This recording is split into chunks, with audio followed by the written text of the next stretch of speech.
Rekaman penyerangan eksklusif dari kubu Rusia tersebar di media sosial Telegram pada Kamis 17 November 2022. Di Ugledar, satuan unit legendaris DPR OBTF Kaskad menghancurkan 3 sistem artileri andalan NATO.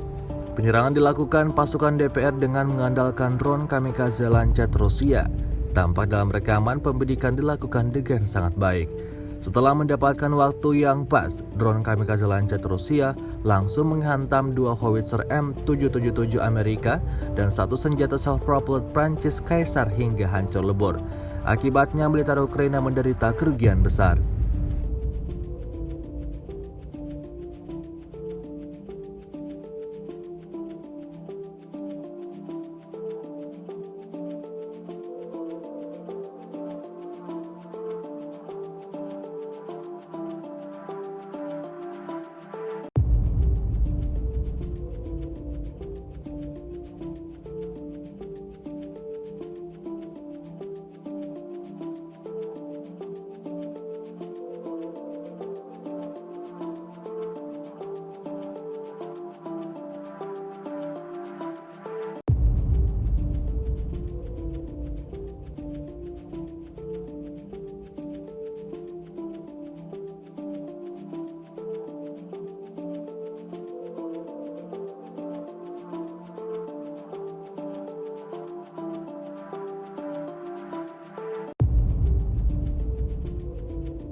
Rusia melaporkan secara total 333 pesawat Ukraina, 177 helikopter, 2.514 kendaraan udara tak berawak, 388 sistem rudal anti pesawat dieliminir sejak awal operasi khusus.